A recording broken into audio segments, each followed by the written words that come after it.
چوتھے ذات گرامی حضرت سید سجاد کا اس سلسلے میں کل گفتگو کا تعلق امام کے اس خصوصی کردار سے، اس رول سے متعلق تھا جو سلسلہ ہدایت میں آپ کی ذمہ داری تھا، اور اس عنوان سے دو باتیں عرض کی گئیں۔ ایک تو یہ کہ پیغمبر خدا جناب محمد مصطفیٰ صلی اللہ علیہ وسلم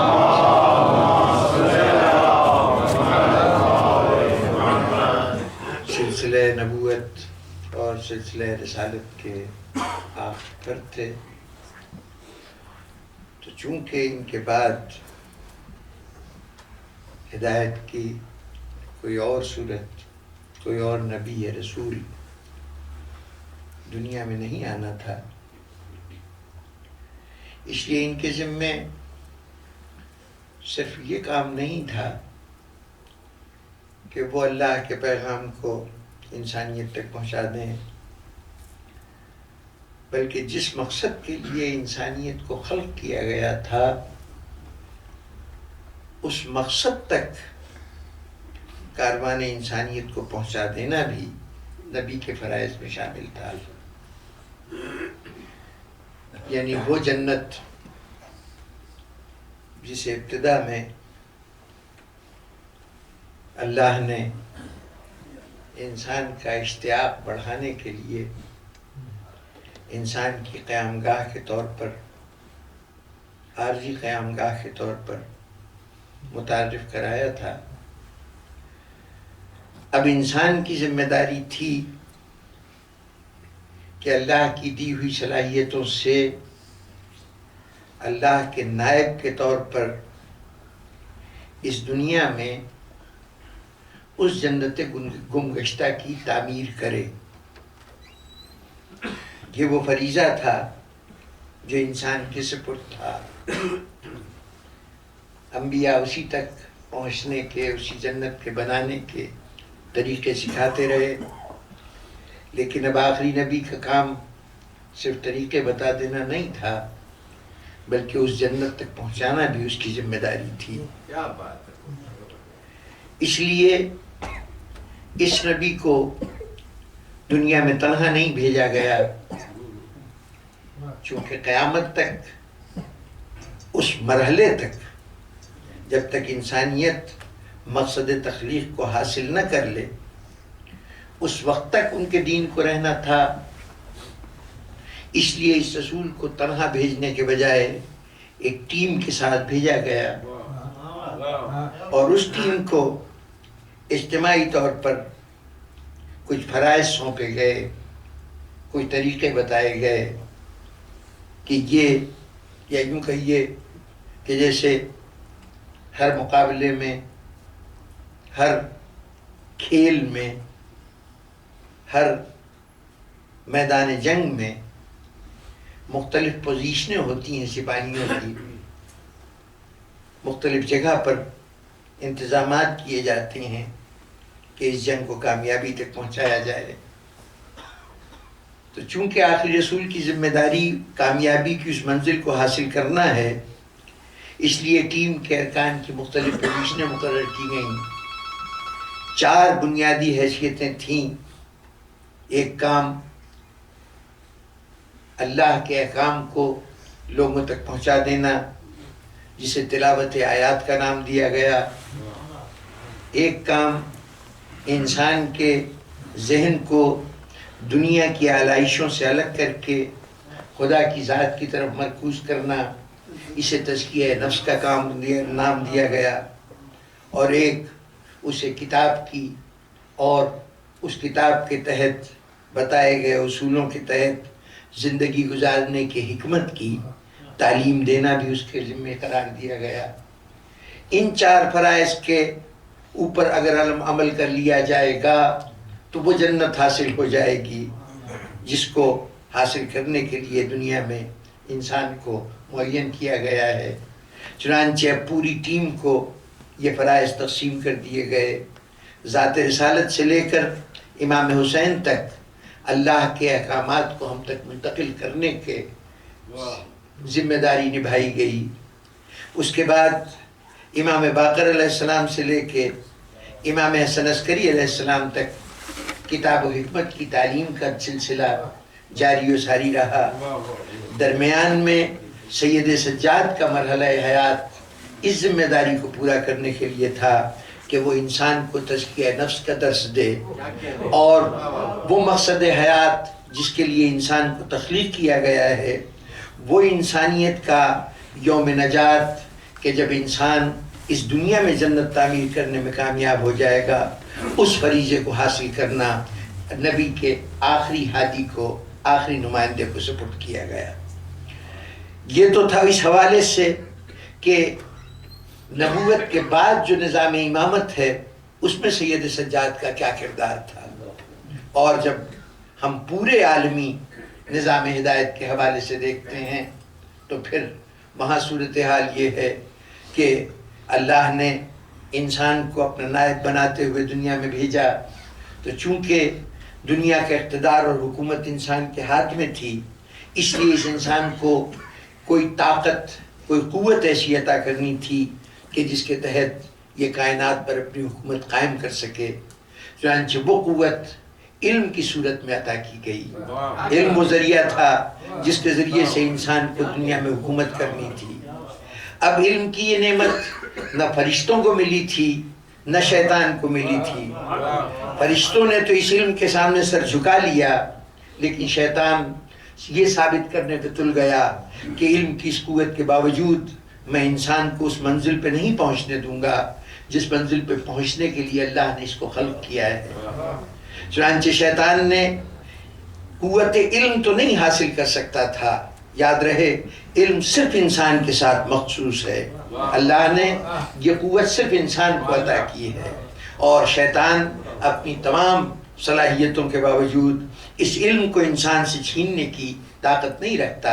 شیطان صرف یہ کر سکتا تھا جو اس نے کیا کہ اس نے اس کائنات میں انسان کے ارد گرد پھیلی ہوئی جتنی چیزیں تھیں، جاہ و اقتدار، منصب، حکومت، ملکیت، جائیداد، اولاد، دوست احباب، رشتے، ان تمام چیزوں کو اتنا پرکشش بنا دیا کہ انسان بجائے اپنے مقصد حیات کے، اپنے علم کی تمام قوتوں کو ان حاصل شدہ چیزوں کو حاصل کرنے میں صرف کرنے لگا۔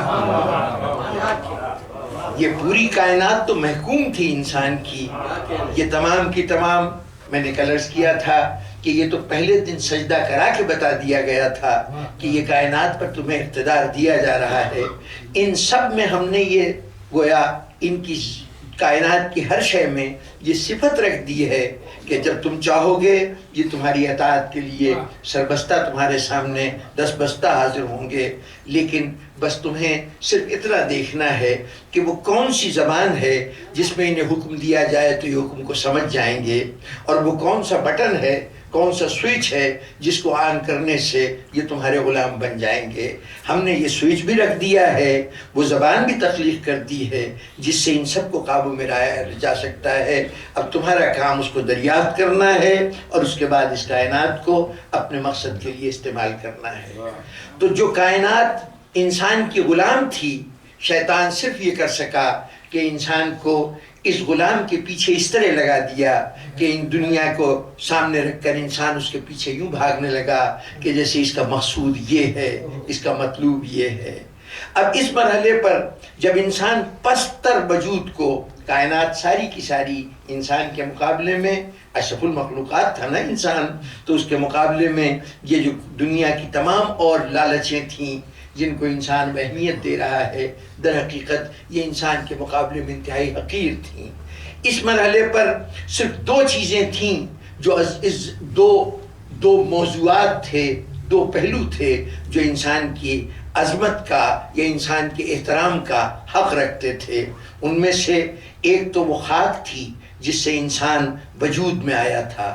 جس خاک کو شیطان نے پست اور حقیر کہا تھا، انسان کا کام یہ تھا کہ اس خاک کی عظمت و برتری کو ثابت کرتا، اور اگر احترام کا کوئی حق رکھتا تھا تو وہی خاک جو سبب تخلیق تھی، ذریعہ تخلیق تھی، جو ذریعہ وجود انسانی تھی، جس سے انسان بنا تھا، اور یا پھر اس کے بعد سب سے زیادہ قابل احترام کوئی ذات تھی تو وہ ذات تھی جس نے انسان کو اپنا نائب بنا کر بھیجا تھا، جس نے انسان کو خلق کیا تھا.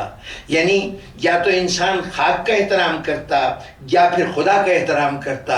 انسان نے ان دونوں کو چھوڑ کر دنیا کا احترام کرنا شروع کر دیا. تو اب سلسلہ ہدایت کا وہ فرد جو ہمارا موضوع گفتگو ہے، اس نے یہی کام کیا کہ یہ چاروں طرف پھیلی ہوئی رعنائیاں یہ شیطان نے تمہارے لیے پرکشش بنائی ہیں، آؤ اپنی توجہ کو ان دونوں جانب مرکوز کرو. دیکھو سید الساجدین بن کر سید سجاد نے بتایا کہ خاک کتنی محترم ہے، اور زین العابدین بن کر یہ بتایا کہ اللہ کی عظمتوں کا احترام.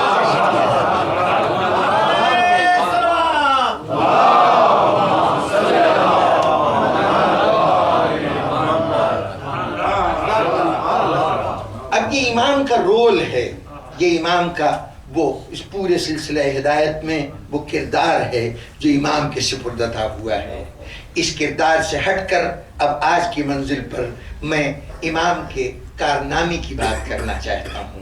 یعنی یہ رول یوں سمجھیے کہ وہ فریضہ ہے جو ہادی کی حیثیت سے ان کو سر انجام دینا ہے، لیکن کارنامہ ذرا ایک مختلف چیز ہے.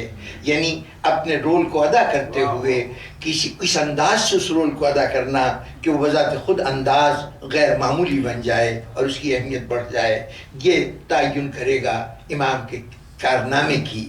جب امام کے کارنامے کی بات ہوگی تو مجھے رک کر دو جملے اس سلسلے میں بھی کہنے پڑیں گے کہ امام کے کارنامے کا جب ذکر ہو، امامت کے کارنامے کا، تو وہاں پر پھر نظروں کو یہاں تک محدود نہ رکھیے گا کہ جناب یہ بلڈنگ انہوں نے بنوا دی، یہ عظیم الشان قلعہ تعمیر کر دیا، یہ سڑک بنوا دی، یہ تعمیرات ان کے ذریعے سے ہیں، یہ تاج محل ان کے چھوڑے ہوئے ہیں، یا انہوں نے یہ علاقے فتح کیے تھے، یہ زمین پہ قبضہ کیا تھا، اتنی بڑی بڑی طاقتوں کو میدان میں شکست دے دی تھی. یاد رکھیے تاریخ میں رونما ہونے والا کوئی واقعہ، امام کی زندگی میں ایسے بہت سے واقعات ہوں گے لیکن یہ امامت کا کارنامہ نہیں ہوگا.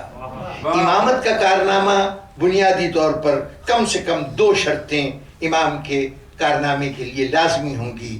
ایک تو بات یہ ہوگی کہ امام کا کارنامہ علاقائی نہیں ہوگا، مقامی نہیں ہوگا، چند روزہ نہیں ہوگا. وہ کم سے کم اگر پوری انسانیت کے حوالے سے دیکھا جائے تو تب بھی اس کو اہم ہونا چاہیے، لیکن کم سے کم دنیائے اسلام میں چاہے مسلمان جہاں بھی ہو، امام کا کارنامہ پوری طرح نمایاں اور انسانی زندگی پر اثر انداز ہوتا ہوا نظر آئے گا. وہ محدود نہیں ہوگا بلکہ عالم امکان میں جہاں جہاں اسلام ہوگا وہاں وہاں اس کے کارنامے کے اثرات ہوں گے. اور دوسری بات یہ کہ یہ کارنامہ لمحاتی نہیں ہوگا، یعنی یہ کوئی ایسا واقعہ نہیں ہوگا کہ جو تاریخ میں ایک دور میں ہوا اور اس کے بعد ختم ہو گیا، بلکہ اس کارنامے کے وجود کو رہنا چاہیے قیامت تک. اس لیے کہ بنیادی اصول قرآن نے بتایا ہے، جاء الحق ذاق الباطل ان الباطل کان زہوقا. حق ظاہر ہوا، باطل مٹ گیا. باطل تو ہے ہی مٹنے کے لیے. اب جب تک ہم زندگی میں حق کے لیے اٹھتے ہیں تو کئی مرتبہ ایسا ہوتا ہے کہ حق کے مقابلے میں ناحق جیت جاتا ہے اور بظاہر حق ناکام ہو جاتا ہے. تو یہ بنیادی وجہ اس کی یہ ہوتی ہے کہ جس چیز کو ہم حق کہہ رہے ہیں وہ اپنے ساتھ اتنا بہت سا ناحق ساتھ سمیٹے ہوتا ہے کہ وہ ناحق مٹتا ہے اور ہم سمجھتے ہیں حق کو شکست ہو گئی.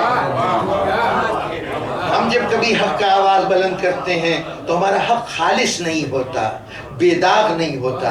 لیکن جب امام حق کے لیے اٹھے گا تو امام کے حق میں کوئی ملاوٹ نہیں ہو سکتی، وہ سراپا حق ہوگا. اور جب وہ سراپا حق ہوگا تو اس کے لیے پھر اللہ کا بنایا ہوا یہ قانون نافذ ہوگا کہ جب حق آتا ہے تو باطل مٹ جاتا ہے. باطل تو ہے ہی مٹنے کے لیے. اب جب باطل ہے ہی مٹنے کے لیے تو مٹنا صفت باطل کی ہے اور باقی رہنا صفت حق کی ہے.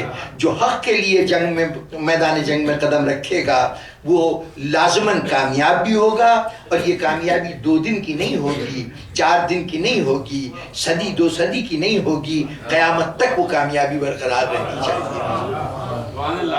اب چاہے میرے لیے مشکل ہو ایسے کسی کارنامے کو تلاش کرنا، لیکن جس چیز کو زمانے کی امامت کہا جاتا ہے اس سے اگر کوئی کارنامے کی توقع ہے تو پھر یہی کارنامہ ہونا چاہیے کہ وہ تاریخ اور جغرافیے کے اندر محدود نہ ہو. تاریخ میں بھی وہ پوری تاریخ یعنی زمانے کے ہر دور پہ چھایا ہوا ہو، اور جغرافیے میں بھی کسی علاقے میں محدود نہ ہو، بلکہ جہاں جہاں زمان جائے، جہاں جہاں مکان جائے، وہاں کارنامہ ساتھ ساتھ جائے.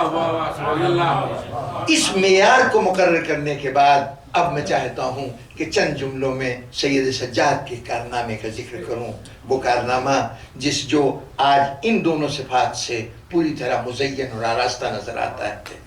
یہاں پر ذرا سے توجہ دلاؤں گا کہ تاریخ میں ایک واقعہ، بہت بڑا واقعہ ہوا جس کو واقعہ کربلا کہتے ہیں.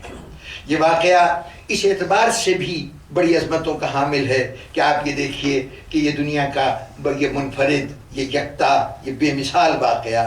اس کی بے مثالی کا اندازہ اس بات سے لگائیے کہ اس واقعے سے 2500 سال پہلے کم سے کم ایک ہمارے سامنے واضح شہادت موجود ہے کہ واقعے سے 2500 سال پہلے ابراہیم کو ایک عمل کرنے کا حکم دیا جا رہا ہے.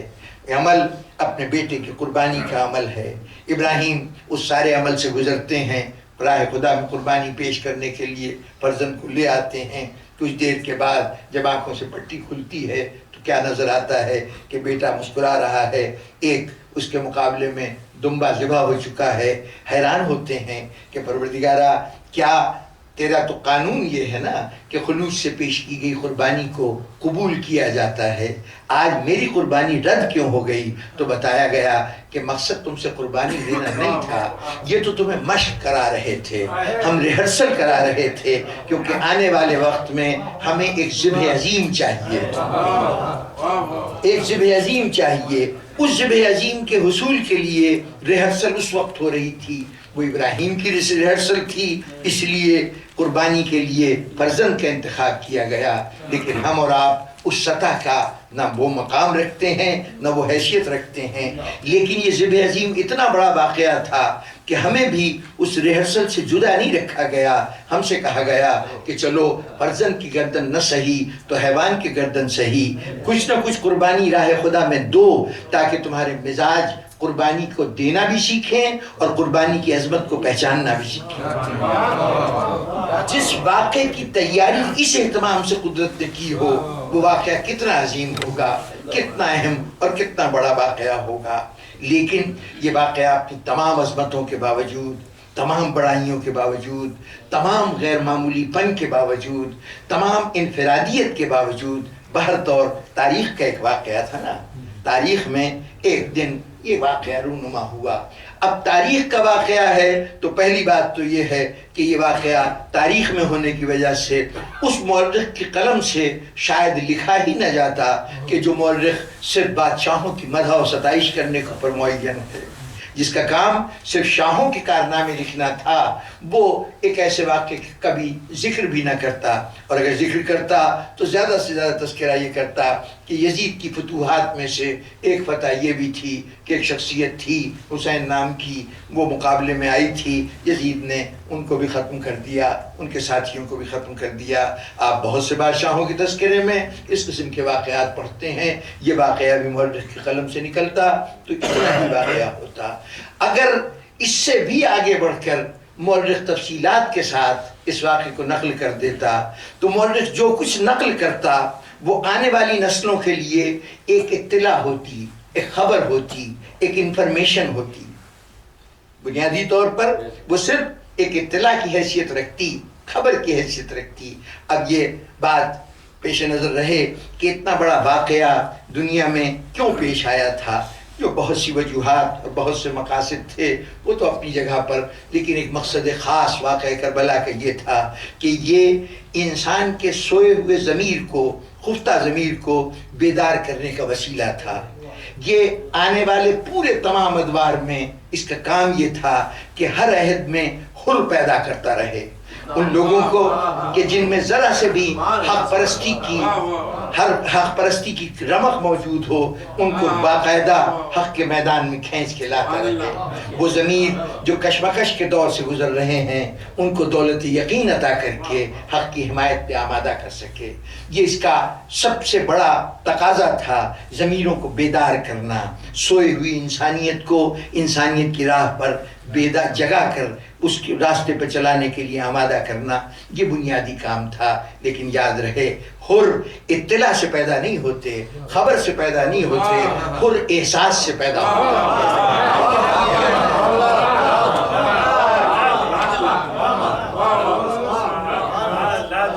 میرے جملے کی کہ یاد رہے کہ یہ صرف خبریں آتی رہیں، یہ واقعہ یوں ہوا تھا۔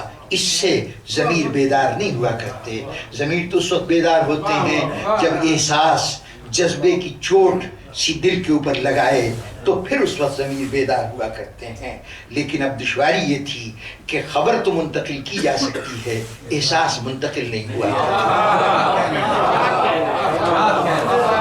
بہت بڑی مجبوری تھی، احساس منتقل نہیں ہوتے۔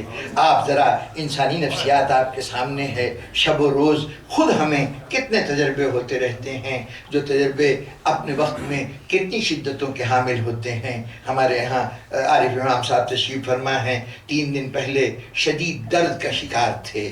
صرف 1 دن درمیان میں گزرا ہے جو انہوں نے اسپتال میں گزارا ہے۔ اب پوچھئے کہ یہ تو یاد ہے کہ درد کتنا شدید ہے، لیکن کیا اس شدت کو وہ محسوس بھی کر سکتے ہیں؟ صرف 2 دن پہلے کا ایک احساس ہے، آج اس کو ذہن تازہ نہیں کر سکتا۔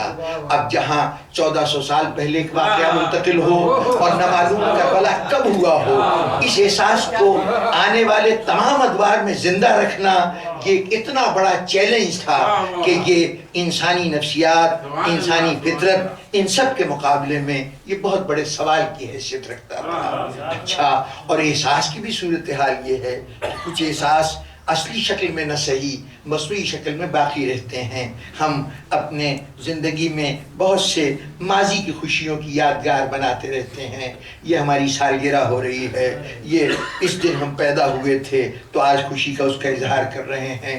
اس دن ہمارا مملکت آزاد ہوئی تھی تو جشن آزادی منا رہے ہیں، اور اس نوعیت کی تقریبات۔ تو ہم نے کچھ علامتیں رکھی ہیں کہ ہم آئیے کچھ اچھے کپڑے پہن لیں، گھروں کو سجا لیں، چراغاں کر لیں۔ دل کی جو بھی کیفیت ہو، احساس کے اعتبار سے آپ شامل ہوں یا نہ ہوں، ظاہرہ طور پر خوشی سے اپنا تعلق ظاہر کر دیتے ہیں۔ لیکن جہاں تک غم کا معاملہ ہے، ایک بہت بڑی دشواری یہ تھی غم کے میدان میں کہ انسان فطری طور پر اپنے نفسیات کے اعتبار سے وہ غم کو اپنے لیے مہلک سمجھتا ہے، خطرناک سمجھتا ہے، اور غم کے احساس کو جلد از جلد کچل دینا چاہتا ہے۔ انسان کی فطرت میں یہ بات شامل ہے۔ زندگی میں جو تلخ تجربات ہوتے ہیں، ہمیں وہ واقعات کہ جو ہمارے لیے المناک ہوتے ہیں، ہمارا مزاج، ہماری فطرت اس واقعے کو بھلانے کی کوشش کرتی ہے۔ ہوتے ہوتے واقعہ ذہن سے محو ہو جاتا ہے۔ ہم اسے وقت کا مرہم کہتے ہیں کہ یہ مرہم کیا کر رہا ہے؟ اس احساس کو ختم کر رہا ہے، غم کے احساس کو۔ مرہم کیوں کہلایا؟ مرہم کیوں کہلایا وقت؟ اس لیے مرہم کہلایا کہ غم کے احساس کو ہم اذیت کا باعث سمجھتے ہیں، تکلیف کا باعث سمجھتے ہیں، زندگی کا دشمن سمجھتے ہیں۔ اب وہ احساس کہ جہاں کیفیت یہ ہو کہ جب کبھی کوئی غمزدہ شخص ہو تو دنیا بھی مشورہ دیتی ہے، بھئی اس کا کوئی دل بہلاؤ، اس کے لیے کچھ ایسا اہتمام کرو کہ یہ غم کو بھول جائے۔ خود بھی اس کی خواہش ہے کہ غم اس کے ذہن سے نکل جائے، زمانہ بھی پورا اہتمام کر رہا ہے کہ یہ غم فراموش کر دے، اس لیے کہ یہ غم جو ہے یہ اس کی زندگی کا دشمن ہے، یہ اس کی جان کا دشمن ہے۔ اس لیے غم کو جتنی جلدی بھلایا جا سکے، مٹایا جا سکے، یہ غم کو مٹا دیا جائے۔ اب کربلا کا بنیادی طور پر غم کا معاملہ تھا۔ احساس جو منتقل کرنا ہے وہ غم کا احساس ہے۔ غم پوری انسانیت کی تاریخ میں انسان کی سب سے زیادہ ناپسندیدہ چیز ہے۔ انسان نے غم کے مقابلے میں خوشیوں کو حاصل کرنے کے لیے نہ معلوم کتنی کتنی قیمتیں دی ہیں، کتنی کتنی قربانیاں دی ہیں کہ خوشی مل جائے، اور کتنی قربانیاں دی ہیں کہ غم ان سے دور ہو جائے۔ اب ایسی صورت میں غم کو باقی رکھنا ہے، پھر فطرت انسانی سے ایک ٹکر لینی ہے۔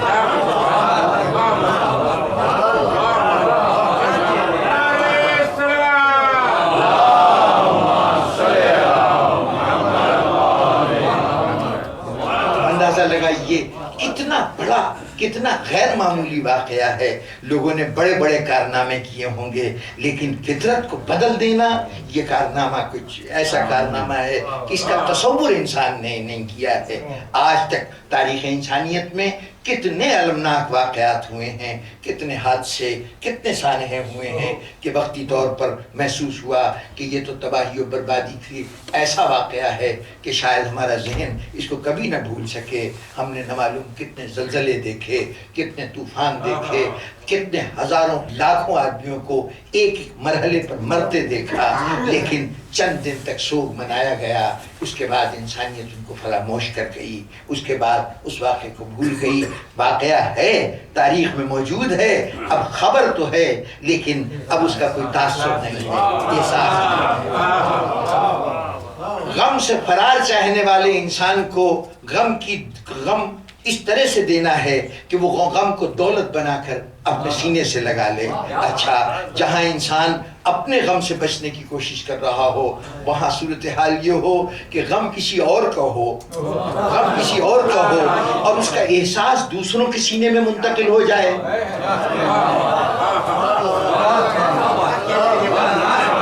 ذرا غور فرمائیے، یہ ایک دوسری مشکل منزل ہے کہ جہاں غم کو منتقل کرنا ہے ان لوگوں تک جن کا اپنا غم نہیں ہے۔ کیفیت یہ ہے ہم کسی کی تعزیت میں جائیں، کسی بار مرنے والے کے ساتھ ہم ہمدردی کا اظہار کریں کہ اس کے لواحقین پر کیا وقت گزر رہا ہوگا، جوانی میں ہی دنیا سے چلا گیا، کتنا بڑا صدمہ ہے ماں باپ کے لیے، بھائی کے لیے۔ ہم جتنا ہمدردی کا دل چاہے احساس کریں، لیکن اس غم میں ہم اس طرح شریک نہیں ہو سکتے کہ وہ غم ہم بھی محسوس کریں۔ صرف محسوس ہی نہیں بلکہ چند دن کے لیے تو تعزیت کا اہتمام ہوگا، اس کے بعد ہم چاہیں گے کہ یہ موضوع چھڑنے نہ پائے، اس لیے کہ بلا وجہ اس کا موڈ خراب ہوتا ہے اور اس کے ساتھ ہمارا بھی موڈ خراب، ہمیں بھی موڈ خراب کرنا پڑتا ہے، ناگوار گزرتا ہے نا۔ تو پھر اب ہم چاہتے ہیں کہ یہ ذکر جلد از جلد اس کے ذہن سے محو ہوتا چلا جائے، فراموش کرتے چلے جائیں۔ ایسی صورت میں جب دوسرے کے غم کو اپنے ذہن میں منتقل نہیں کیا جا سکتا، وہاں آپ کے امام کی خواہش یہ ہے کہ کربلا غم کی صورت میں زندہ رہے اور یہ غم کائنات کا غم بن کے زندہ رہے، ہر دل کی دھڑکن بن کے رہے، ہر ذہن کا احساس بن کے رہے۔ اور پھر اب جو تیسرا مسئلہ تھا وہ اس احساس کے بقا کا سوال تھا۔ کتنے دن تک کوئی غم باقی رہ سکتا ہے، کتنی مدت تک باقی رہ سکتا ہے؟ یہاں پر مسئلہ ایک دو دن، ایک دو سال کا مسئلہ نہیں تھا، اس مسئلے کو قیامت تک باقی رکھنا تھا کہ جب کبھی یہ ذکر ہو آنکھیں اشکبار ہو جائیں، جب کبھی یہ تذکرہ ہو انسان سوچنے پہ مجبور ہو جائے، اس غم کے اثر کو قبول کرنے پہ مجبور ہو جائے۔ اتنا بڑا مشن لے کر یہ ذات اٹھی ہے۔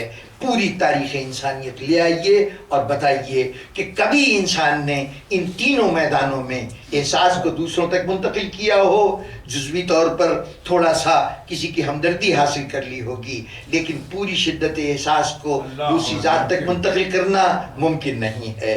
پھر غم کو باقی رکھنا بالکل ممکن نہیں ہے، یہ کسی کے بس میں نہیں ہے کہ غم کو باقی رکھے۔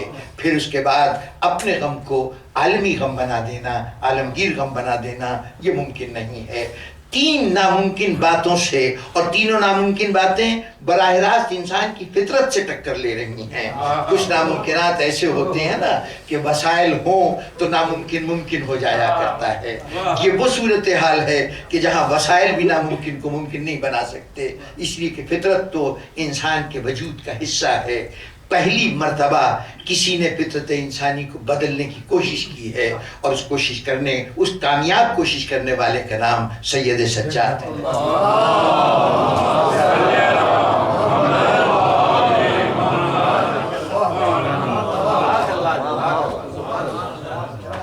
سوائے اس کے کہ اس مقام پر بس یہ کہہ دیں کہ یہ امامت کا معجزہ ہے، ورنہ ہمارے سامنے عقلی توجیحات نہیں نظر آتی، کوئی صورتحال سمجھ میں نہیں آتی کہ کیسے یہ ممکن ہوا ہے، یہ حیران کن بات کیسے ممکن ہوئی ہے کہ اس غم کو اس طرح سے دوامی حیثیت دے دی گئی ہے۔ نہ معلوم کہاں کہاں سے آئے ہوئے لوگ جن کا کوئی تعلق ہو سکتا ہے، بہت سے لوگ ایسے ہوں کہ جن کو یہ ناز ہو کہ ہم حسین کے نسب سے تعلق رکھتے ہیں، نسل سے تعلق رکھتے ہیں، لیکن بڑی تعداد ایسے لوگوں کی بھی ہوگی کہ جو کوئی اس طرح کا نسبی رشتہ حسین کی ذات سے نہیں رکھتے۔ اگر رشتہ رکھتے بھی ہیں تو کیا ان کے ماں باپ نہیں تھے، کیا ان کے دادا پردادا نہیں تھے؟ وہ بھی تو دنیا سے گئے تھے، ان کو تو ہم اس طرح یاد نہیں کرتے، حسین کو ہم آج بھی یاد کرتے ہیں۔ یہ حسین کی یاد کا یہ اہتمام، یہ بچھا ہوا فرش، یہ بیٹھا ہوا مجمع، یہ ساری گفتگو سید سجاد کا وہ کارنامہ ہے جو جگہ جگہ یہ بتا رہا ہے کہ امام جو کچھ کرتا ہے وہ تاریخ سے، جغرافیے سے بالا تر ہوتا ہے، وہ زمان و مکان سے بالا تر کارنامہ ہے۔ کیسے کیا سید سجاد نے؟ اب اس کا تجزیہ کرنا، یہ انسان کو کوشش کرنی چاہیے، اتنا بڑا کارنامہ کیسے ہوا ہے، کیا کیا ذرائع اختیار کیے گئے ہیں۔ کرنے والا ذرا یہ بھی خیال رہے کہ وہ صورتحال ہے کہ زمانے نے بے بس و مجبور کر رکھا ہے۔ بظاہر تاثر تو یہی ہے نا کہ گھر کے اندر بیٹھے ہیں، لوگوں کا رابطہ نہیں ہو پا رہا کہ لوگ ان کے پاس آتے ہوں، ہجوم ہوتا ہو، روز تبلیغ کرتے ہوں، روز پیغام دیتے ہوں، یہ بھی صورت نہیں ہے۔ پابندیوں میں، بظاہر پابندیوں میں گزرنے والی زندگی اگر امامت کے اختیار کو بروئے کار نہ لائے تو زمانے نے تو بالکل اس بات کا موقع نہیں دیا کہ سید سجاد زمانے سے کلام کر سکیں۔ ایسی صورت میں کس طرح عزائے حسین کو قائم کیا ہے، عجیب عجیب انداز ہیں۔ اگر صرف وہ واقعات جمع کرتے جائیے کہ سید سجاد نے عزائے حسین کے فروغ کے لیے کس کس طرح سے اہتمام کیا ہے تو آپ کو اندازہ ہوگا کہ آپ کے امام نے یہ کارنامہ بظاہر بے سر و سامانی میں سر انجام دیا ہے، بظاہر بے اختیاری میں سر انجام دیا ہے، کوئی ظاہرہ قوت اور وسائل نہ رکھتے ہوئے اتنا بڑا کارنامہ سر انجام دیا ہے۔ کیسے ہو رہا ہے؟ ایک شخصیت ہیں، نام ہے منہال ابن عمر، حضرت امام زین العابدین علیہ السلام کے اصحاب میں سے ہیں۔ ان سے کئی روایتیں، کئی واقعات مراحل ان سے روایت ہوئے ہیں۔ یہ بیان کرتے ہیں ایک مرتبہ حج کے بعد خواہش ہوئی کہ میں مدینہ منورہ جاؤں اور وہاں پر امام زین العابدین علیہ السلام کی زیارت کروں۔ واقعہ کربلا کے کئی دنوں کے بعد، کافی عرصے کے بعد کی بات ہے، کئی سال گزر چکے ہیں۔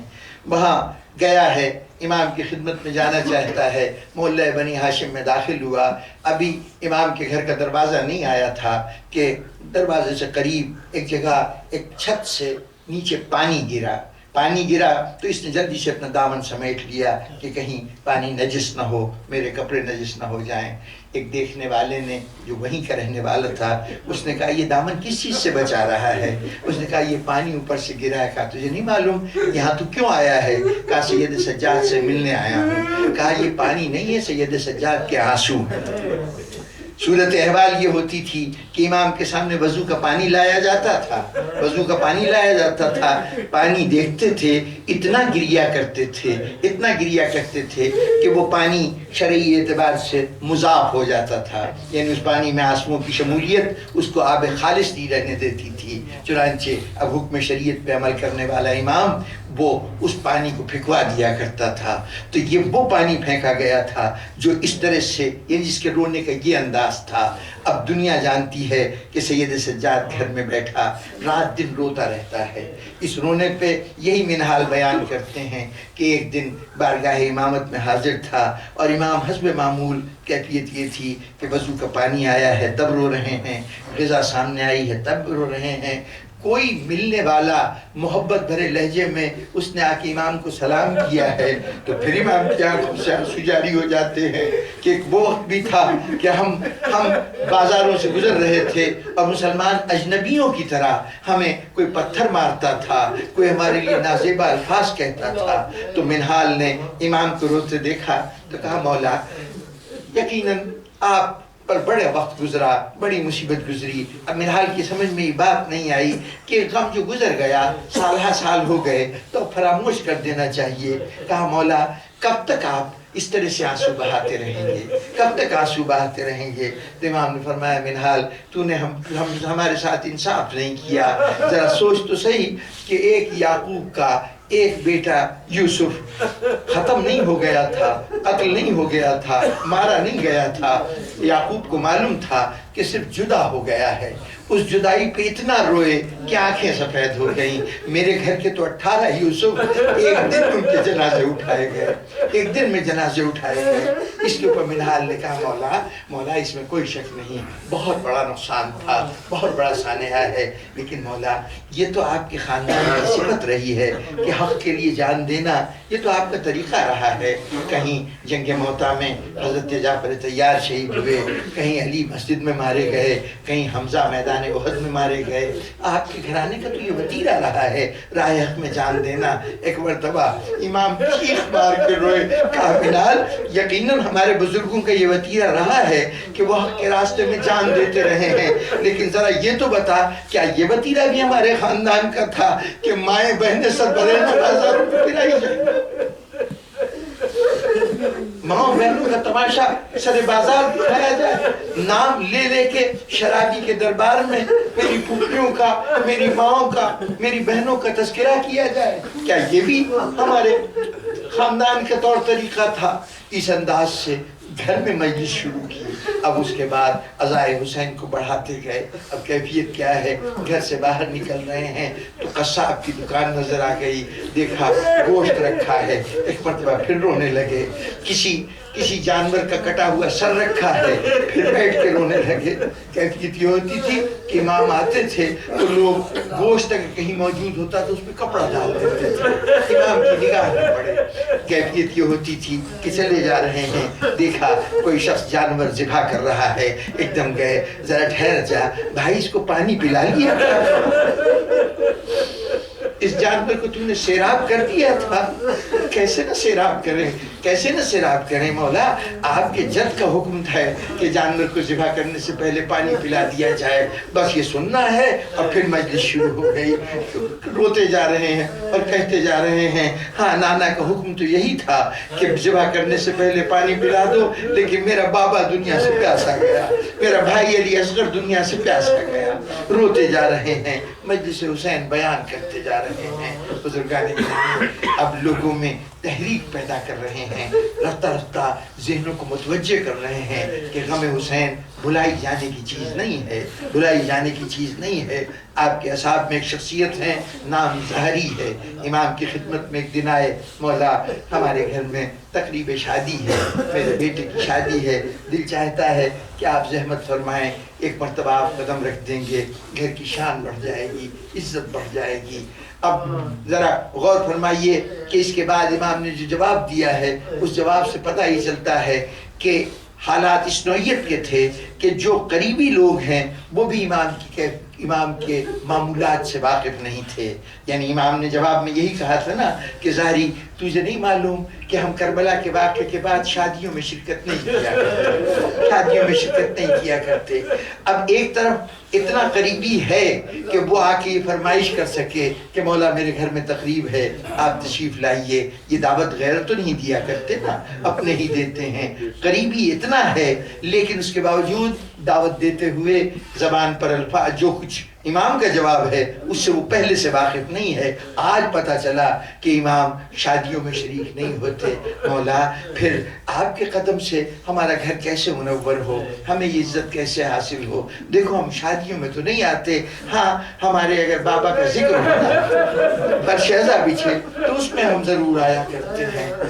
وقت آیا، شادی کی تقریب ہو گئی ظاہری کی. اس کے بعد ظاہری نے ایک موقع پر خصوصی طور پر اہتمام کیا. کوئی شاعر مرثیہ لکھ کے لایا تھا، اس شاعر کے مرثیہ خوانی کے لیے اس نے باقاعدہ مومنین کی کچھ جماعت کو جمع کیا، بارگاہ امامت پہ گیا، مولا اس وقت تو مجھے معلوم نہیں تھا، شادی میں بلایا تھا، لیکن مولا اب فرش عزائے حسین بچنے جا رہی ہے، اس میں تو آپ تشریف لائیں گے؟ ہاں ظاہری ہم ضرور آئیں گے۔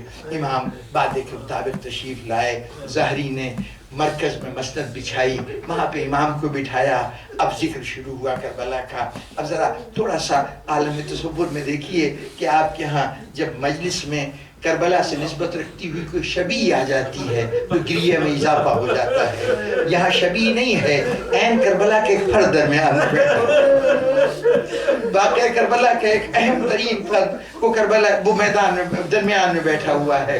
نتیجہ یہ ہے کہ شاعر شعر پڑھتا جا رہا ہے اور لوگوں کے گریہ سے برا عالم ہے، کوئی نظر اٹھا کے نہیں دیکھ رہا۔ ہوتے ہوتے مرثیہ ختم ہوا، اپنی روتی ہوئی آنکھوں کو ظاہری نے پوچھا، آنسو خوش کیا تو اب دیکھ کے حیران رہ گیا کہ وہ مسند خالی ہے، امام وہاں نہیں ہے، امام اس جگہ نہیں ہے۔ حیران ہو کے ادھر ادھر دیکھا، امام کہاں چلے گئے؟ دیکھا جہاں لوگوں نے جوتے